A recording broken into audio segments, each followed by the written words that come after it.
वृंदावन बिहारी लाल की जय। राधा रानी की जय श्री गुरुदेव भगवान की जय। श्री राधे राधे। भक्ति प्रश्नोत्तरी कार्यक्रम प्रारंभ किया जा रहा है। आइए हम भक्ति संबंधित प्रश्नों को श्रवण करें। श्री राधे राधे गुरु जी, आपके श्री चरणों में कोटि कोटि दंडवत प्रणाम। रचना जी हैं आनंद नगर से, इनका प्रश्न है, मैं भक्ति मार्ग में अभी 1 साल से आगे बढ़ी हूँ और दीक्षित भी हूँ। गुरुदेव, मुझे पूछना है कि प्रभु मुझसे कैसे मिलेंगे? उनके लिए मुझे रोना, तड़पना, व्याकुलता नहीं आती है, तो वो सब कैसे अंदर प्रकट हो? श्री राधे राधे।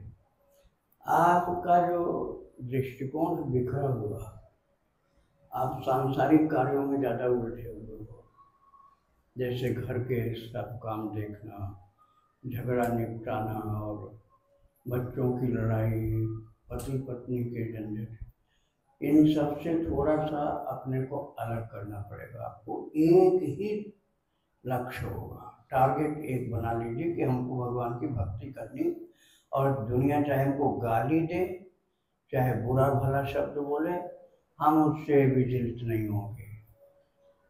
घर के लोग कुछ भी कहेंगे, रिश्तेदारी को लोग कुछ भी कहेंगे, हमारे ऊपर कोई असर नहीं पड़ेगा।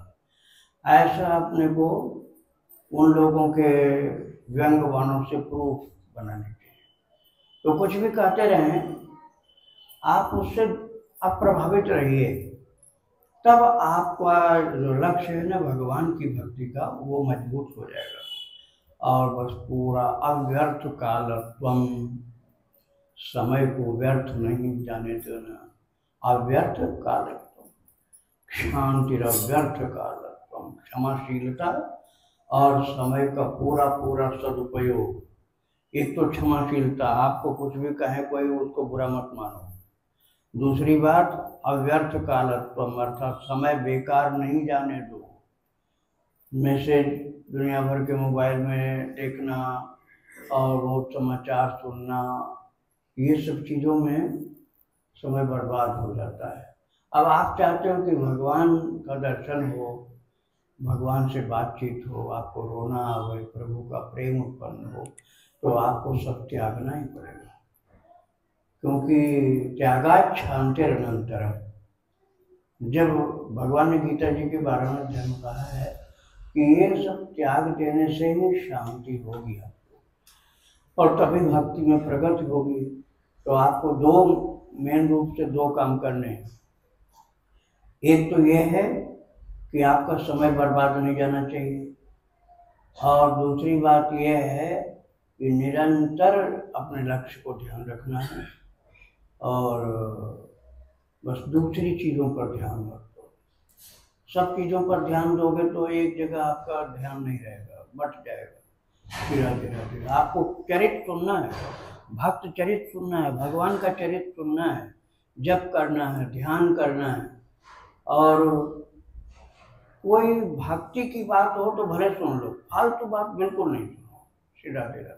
सरिता जी हैं कानपुर से, इनका प्रश्न है, गुरुदेव, मेरा 34 वर्ष का बेटा जो सहचरी भाव में दीक्षित था, परसों परलोक सिधार गया। हम लोगों ने उसे बचाने के चक्कर में अंतिम सांस तक हॉस्पिटल में बहुत कष्ट दिया। आप सोर्स लगा दें जिससे उसे निकुंज का नित्य निवास प्राप्त हो। उसके गले में तुलसी माला थी, माथे पर ब्रजरज थी, वेंटिलेटर और डायलिसिस जैसी यातना के बीच क्या उसे राधा रानी की याद आई होगी? समझ में नहीं आता, क्या हम लोगों को वह कभी क्षमा करेगा? हमसे बहुत बड़ी भूल होगी उसको बचाने के चक्कर में। क्षमा वाली बात नहीं है। आप लोगों ने कोई उसको मारने की कोशिश तो किया नहीं, आप तो उसको बचाने की कोशिश किए ना।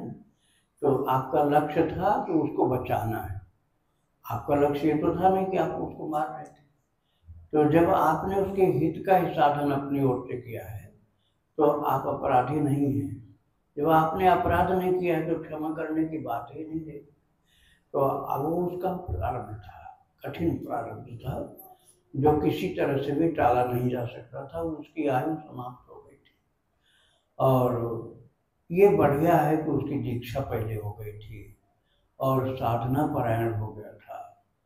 तो यदि उसको निकुंज की प्राप्ति नहीं भी हुई तो एक जन्म का ही अंतराय होगा, फिर वो अपने लक्ष्य को प्राप्त कर लेगा। अर्थात मनुष्य का ही जन्म होगा। अब उसका पशु पक्षी के रूप में जन्म नहीं होना, अब मनुष्य का शरीर मिलेगा और बिल्कुल बचपन से ही भक्ति में लग जाएगा, और जो उसकी कमाई है आध्यात्मिक कमाई, वो उसको बिना प्रयास के मिल जाएगी, और उसी में आगे वो डेवलप करता जाएगा, और भगवत धाम की प्राप्ति, निकुंज की प्राप्ति, भगवत प्रेम की प्राप्ति सब उसको मिल जाएगी। श्री राधे राधे। पूनम जी हैं नोएडा से, इनका प्रश्न है, रामचरितमानस का मास पारायण पाठ कर रही हूँ, लेकिन शनिवार को विश्राम के बाद सुंदरकांड का पाठ करना था, परंतु अशुद्धि के कारण मैंने मोबाइल से पाठ कर लिया, ग्रंथ से नहीं किया। क्या मोबाइल से किया गया पाठ करना उचित था या मुझे रुक जाना चाहिए था 3-4 दिन? नहीं, ठीक किया आपने। आपने पाठ जो किया है ना, वो आपका मन का अटैचमेंट है भगवान से। मन थोड़े गंदा होता है, कितना ही अशुद्ध हो शरीर हो, मासिक धर्म से शरीर गंदा होता है, मन गंदा नहीं होता है।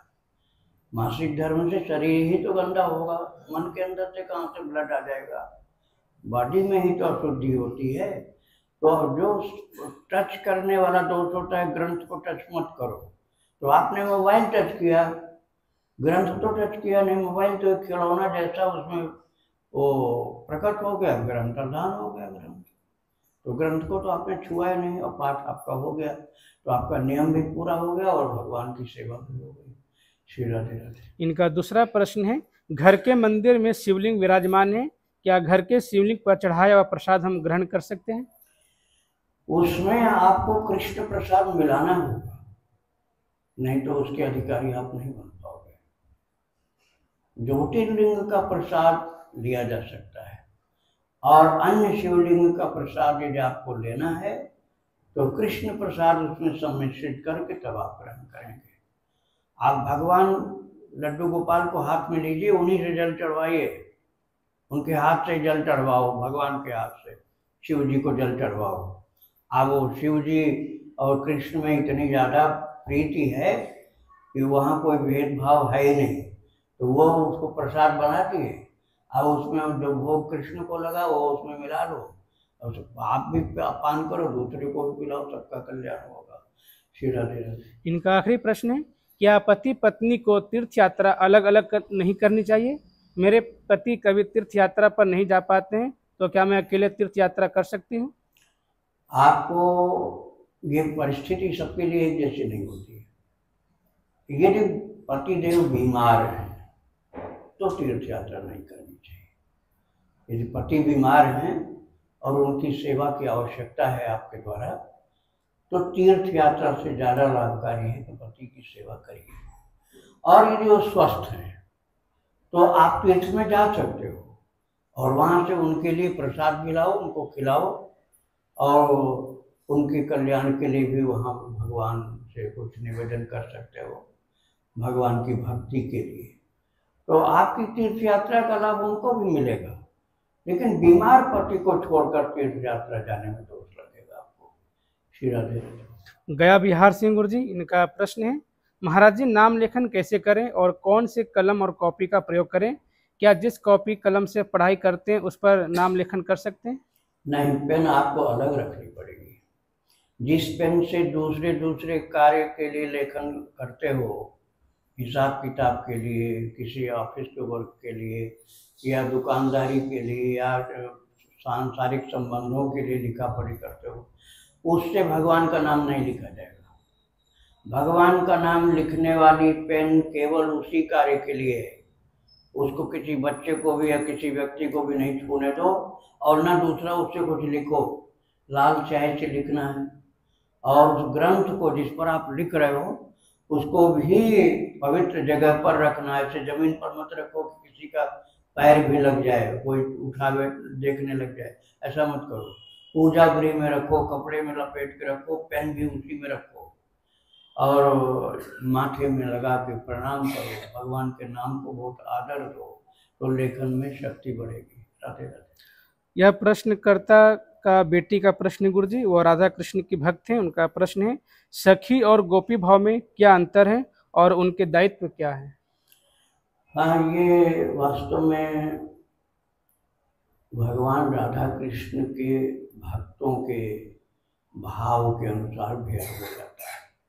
जैसे श्री राधा रानी की जो सेविका अपने को मानती है, राधा रानी की सेविका, उसके लिए सहचरी भाव होता है कि उनके सब कुछ राधा रानी है और आप उनकी सेविका, उसी को सखी कहा जाता है। और कन्हैया से आपका प्रिया प्रीतम वाला प्रेम है, जैसे मीरा जी का था, तो वो आपका गोपी भाव है। वैसे गोपी भाव बड़ा व्यापक शब्द है। जैसे पोद्दार जी महाराज थे, हनुमान पोद्दार जी, पहले वो दास्य भाव में थे, कृष्ण के प्रति दास्य भाव था। फिर उनको दर्शन प्राप्त हुआ, राधा कृष्ण का दर्शन, केवल कृष्ण की भक्ति से ही हो गया दोनों काम। केवल कृष्ण की भक्ति से राधा कृष्ण का दर्शन मिल गया, तब उनका प्रिया प्रीतम का भाव हो गया। इसके बाद फिर उनको नारद जी का प्रत्यक्ष दर्शन मिला। श्री पोद्दार जी के सम्मुख नारद जी महाराज आए थे। एक दिन पहले स्वप्न दिया था कि मैं कल गीता वाटिका में आ रहा हूँ, मेरे साथ अंगिरा ऋषि होंगे। तो दोनों लोग आए ब्राह्मण के रूप में और पहचान लिया पोद्दार जी, पूछा नहीं कुछ, पहचान लिया देखते ही ये देवर्षि नारद हैं, ये अंगिरा ऋषि हैं। और उस समय और सब अपने आप चले गए, वहाँ जितने लोग थे सब अपने आप, कोई कोई काम आ गया, सब उठ के चल दिए, बिल्कुल अकेले, श्री पोद्दार जी अकेले। और वो लोग मुस्कराते हुए बोले, आपने तो पहचान लिया मुझको? बोले हाँ महाराज, आपकी कृपा से हमने पहचान लिया। अब आप विराजिए। बेंच को धो साफ करके पहले से नया नया आसन बिछाया था और प्रणाम करके बोले, आप विराजिए, मैं आपके चरणों में बैठूंगा। जमीन पर बैठे तो नारद जी और अंगिरा ऋषि का सत्संग उनको प्राप्त, प्रत्यक्ष सत्संग, ग्रंथ के माध्यम से नहीं। और बस उसी समय सहचरी हो गए, राधा रानी की सहचरी हो गए। और उसके बाद उसमें जब इतनी परिपक्व अवस्था आई कि राधा रानी की विशेषतम कृपा हो गई, तो स्वयं पोद्दार जी को लगता था कि मैं ही राधा जी, राधा भाव भाविता हो गए, बिल्कुल श्री चैतन्य महाप्रभु की तरह से। तो ये स्थिति उनकी आखिरी स्थिति थी और उसी में जीवन बिताया। और इतना अंतर्मुखी, जैसे कल मैं सुना रहा था यहाँ सत्संग में, कि उनको शरीर का ध्यान ही नहीं रहता था। तो राधा भाव भावित थे उस समय। और जो विशेष कृपा पात्र थे उन लोगों को पोद्दार जी राधा रूप में दर्शन भी दिए थे। राधे राधे। इनका दूसरा प्रश्न है, गुरुदेव आपने एक प्रश्नोत्तरी में कहा था कि गोपी भाव यदि पहले से ना हो तो उसका पालन अभी करने से अपराध बनता है, तो हमें कैसे पता चलेगा कि वो पहले से है या नहीं, और यदि नहीं है तो उसे कैसे अपनाएं? श्री राधे राधे। आपको ये देखना है कि प्रेम किससे है आपका और वो लगते कैसे आपको। जैसे मैंने श्री सुदर्शन सिंह चक्र जी का चरित्र 51 भाग में सुनाया, उसमें एक ही बात है, कृष्ण छोटा भाई है, कृष्ण मेरा छोटा भाई, मैं इसका बड़ा भाई। यहाँ तक कि यज्ञ भूमि में उनको छोटी सी कोठरी मिली थी सोने के लिए और बारिश हो रही थी और रात को वहीं सोना था। तो बोले सब देवी देवता सब आज जो बाहर रखे जाते थे ना यज्ञ टाइम में, बाहर भी रहते थे, वो सब उसके नीचे छाया कर ले। बोले इनकी ओर तो हम पैर नहीं कर सकते, ये तो सब देवी देवता यहाँ विराजमान है, अब हम कैसे सोए? फिर कनु की तरफ पैर कर देंगे। कनु कृष्ण का नाम, उनका रखा हुआ नाम था, वेद पुराण में नाम नहीं है, प्यार का रखा हुआ नाम था कनु। भगवान प्यार के भूखे हैं, प्यार से कनु नाम रख दिया, कनु नाम हो गया, चाहे किसी ग्रंथ में चाहे न हो। और कनु की तरफ पैर करके सो गए श्री सुदर्शन सिंह चक्र जी, ये मेरा छोटा भाई है, तो छोटे भाई की ओर तो पैर कर सकते हैं। तो आपकी प्रीति किस प्रकार की है पहले ये आप समझ लीजिए। प्यार, अब एक छोटे भाई की तरफ प्यार करना और एक बड़े भाई की ओर प्यार करना, एक में आदर है एक में दुलार है। और दुलार वाला प्यार है कि आदर वाला भाव प्यार है, ये तो आपको ही पहचानना पड़ेगा ना, उसी के अनुसार आपका भाव निश्चित हो जाएगा। श्री राधे राधे। पंजाब सिंह गुरु जी, इनका प्रश्न है, ठाकुर जी को भोग लगाने से पहले मैं गणेश जी को भोग लगाती हूँ, इसलिए भोग में तुलसी पत्र नहीं डालती। ठाकुर जी को तुलसी की माला डाली हुई है, क्या मैं ठीक कर रही हूँ? नहीं, सर्वोपरि भगवान कृष्ण है। यदि आप वैष्णव हैं तो आपके लिए सर्वोपरि भगवान कृष्ण है। भगवान कृष्ण को भोग लगाओ, और अकेले गणेश जी को भोग मत लगाओ, भगवान कृष्ण को भोग लगाओ। और उसके बाद यदि गणेश जी भी हैं आपके मंदिर में तो तुलसी जल उस भोग में से हटा दो, और प्रभु का पाया हुआ प्रसाद हो गया। आप गणेश जी मना नहीं कर सकते हैं, तो भगवत प्रसाद को कैसे मना कर देंगे? उनके लिए ही केवल भोग लगे तो तुलसी वर्जित है, लेकिन कृष्ण के भोग में तो तुलसी जल पड़ेगा। और प्रभु ने जो ग्रहण कर लिया वो तो हर देवी देवता के लिए ग्रहणीय है, तो फिर वहां पर वो प्रश्न खत्म हो जाता है कि तुलसी रहे कि न रहे। राधे राधे। निखिल त्रिपाठी जी, प्रयागराज से, इनका प्रश्न है, महाराज जी, श्री गीता जी में श्री भगवान अर्जुन जी को निरंतर भगवत स्मरण करते हुए कर्तव्य कर्म करने का भी आदेश दे रहे हैं, और एक तरफ सभी धर्मों का त्याग करके केवल अपनी शरण में आने को भी कह रहे हैं। तो महाराज जी, हमें यदि भगवान की शरण में रहना है तो क्या हमें हमारे सभी कर्तव्य कर्मों का त्याग कर केवल भगवान की ही आराधना करनी चाहिए, और यह मान लेनी चाहिए कि हम सभी धर्मों का त्याग कर केवल भगवान की शरण में हो गए हैं? तो क्या हमें शास्त्रोक्त विहित निष्काम जैसे कि यज्ञों, पवित्र संस्कार, नित्य संध्या वंदन, गायत्री जप, भगवान सूर्य को अर्घ्य देना, अग्निहोत्र करना, पितरों को तर्पण करना इत्यादि अन्य शास्त्रोक्त विहित निष्काम कर्मों का भी त्याग कर केवल भगवान का ही भजन करना चाहिए, या फिर इन्हें भी करते रहना चाहिए? वो अलग अलग अपनी अपनी क्लास होती है, हर क्लास की पढ़ाई बराबर तो होती नहीं। अब प्राइमरी वाले जो तुम PhD वाले की पढ़ाई पढ़ाओगे तो क्या पढ़ पाएगा वो? वो कहेगा मास्टर हमारा पागल है, वो यही कहेगा मास्टर पागल। और वास्तव में मास्टर पागल नहीं है, वो अपनी पढ़ाई भूल से पढ़ाने लग गए बच्चे को। तो बच्चे वाली क्लास अलग है, बड़े वाली क्लास अलग होती है। तो देखिए, सर्वधर्मान परित्यज्य जो भगवान ने कहा ना, वहाँ लौकिक धर्मों की बात है, लौकिक धर्मों की बात, रिश्तेदारों का, पड़ोसियों का, और जाति बिरादरी का, और ये सब जो धर्म होता नहीं, हमें ये तो करना चाहिए भाई, नहीं तो हमारा धर्म खराब हो जाएगा। ऐसी जो चीज़ें होती हैं इनमें बेकार में आदमी फंसा रहता है। उन सब को त्याग कर भागवत धर्म ही अपनाना है। माम एकम शरणम व्रज। भगवान की ही शरण में आने का क्या मतलब है? हम भगवान के हो गए, भगवान के ही हो गए। अब भगवान के लिए ही हमको सब कुछ करना है, अपने प्रभु के लिए ही हमको सब कुछ करना है।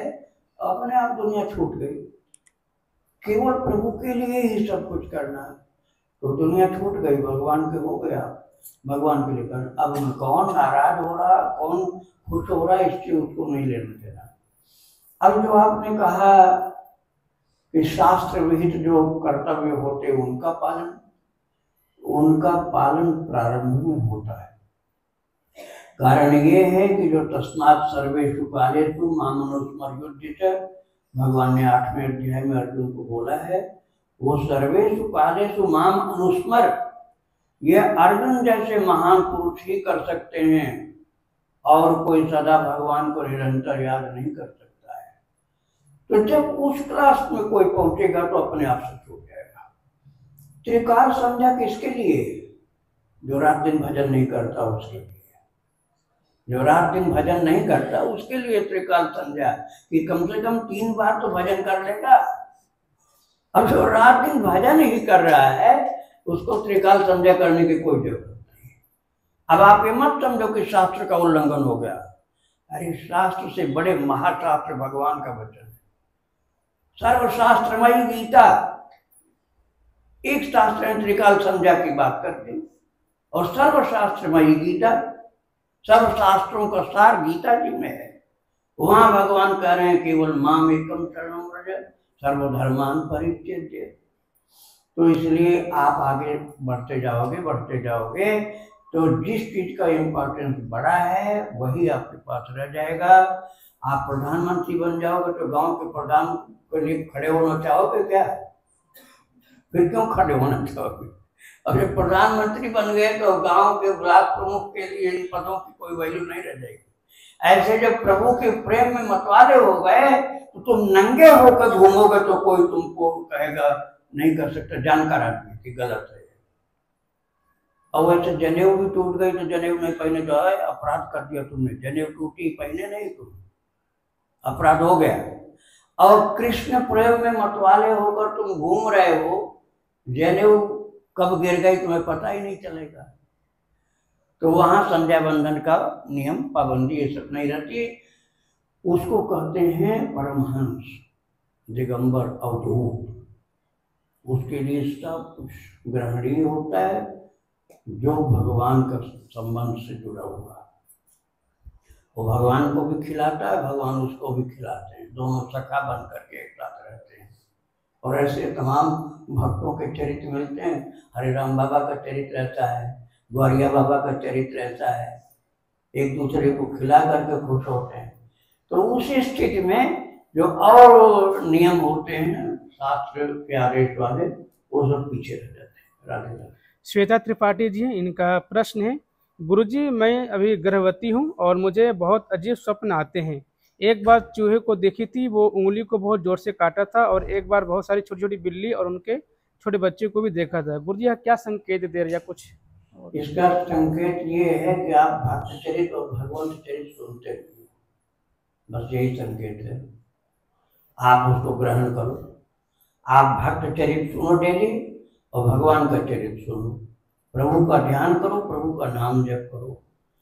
संसार की उम्र जरूर बेकार की बातें, कुसंग की बातें, अड़ोसी पड़ोसी का झगड़ा लेना देना, वो ये करती है उसके साथ लड़ाई करती तो बहू भग गई, ये सब बातें न सुनो न कहो।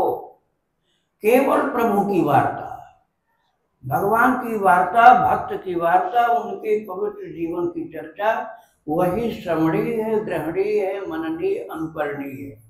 उसको करोगे तो सब सपनों के गड़बड़ी सब ठीक हो जाएगा। और नहीं सुनोगे भगवान की चर्चा, भक्तों की चर्चा, और साधना नहीं करोगे तो फालतू कूड़ा कचरा ही सब आता रहेगा। आकांक्षा दुबे जी हैं, प्रयागराज से, इनका प्रश्न है, महाराज जी क्या जन्माष्टमी आदि जो 4 रात्रि होते हैं, रात्र में जागकर जो लोग साधना करते हैं, वह केवल क्या मंत्र सिद्धि के लिए होती है, या मेरे जैसे कोई गृहस्थ व्यक्ति भी अपने दीक्षा मंत्र का जाप करे तो क्या उसे भी साधना में लाभ होगा, या जिसे मंत्र सिद्धि करनी होती है सिर्फ उसी के लिए है? लाभ तो आपको भी होगा, किंतु जो अधिकतर सकाम लोग ही करते हैं, अनुष्ठान जो होता है अधिकतर सकाम लोग करते हैं। और जो वास्तव में निष्काम हो गया है ना, उसके लिए रोजाना वही रात्रि है, रोजाना वही रात्रि है। जो 3 रात्रि 4 रात्रि आप बता रहे हो ना, वो उनके लिए वो साल भर में 1-2 दिन बार आया है। और प्रभु के प्रेमी के लिए रोजाना वही रात है, रोजाना वही दिन है। वो प्यार से कन्हैया को लाते रहो, वो खूब खिलाते रहो, खूब खेलते रहो उनके साथ। रोजाना का बहुत मंगलमय दिवस है, रोजाना की महामंगलमय रात्रि है। और आपको ये नहीं है कि शरद पूर्णिमा के ही दिन आपको दर्शन देंगे, अरे रोजाना ठाकुर जी दर्शन देंगे, लेकिन प्रेम तो होना चाहिए। अब प्रेम आपको बिल्कुल नहीं होगा तो शरद पूर्णिमा को दर्शन नहीं मिलेगा। तो प्रेम सर्वोपरि है, और सारे नियम विधि निषेध सब उससे नीचे है। इनका दूसरा प्रश्न है, महाराज जी जन्माष्टमी में घर पर कुछ लोग व्रत रखते हैं पूरा दिन, और रात में भगवान के जन्म के बाद ही 12 बजे के बाद भोजन करने लगते हैं, तो क्या यह सही है, या अगले दिन ही भोजन करना चाहिए, पारण करना चाहिए? कृपया मार्गदर्शन करें महाराज जी। क्या अधिक से अधिक नाम जप लेखन करना, यह भी क्या नाम का ही आश्रय माना जाएगा, या केवल नाम जप ही नाम का आश्रय माना जाता है? नाम जपना और लिखना दोनों ही कल्याणकारी है। आप जिसमें ज़्यादा आपको अच्छा लगता है वो करो, जपने में ज़्यादा अच्छा जप करते रहो, किसी से बात मत करो बीच में। और लिखने में आनंद ज़्यादा आता है तो कंसंट्रेट माइंड होकर बिना एक शब्द कुछ बोले लिखते रहो। और जो आपने कहा प्रसाद वाली बात कि जन्माष्टमी को आधी रात के बाद का प्रसाद, तो वो प्रसाद आप ले सकते हो जो प्रभु को भोग लगाए हो। ऐसा नहीं कि आपने पंजीरी भगवान को भोग लगाया अब पंजीरी लेने के बाद आप भोजन कर रहे हो, वो गलत हो जाएगा।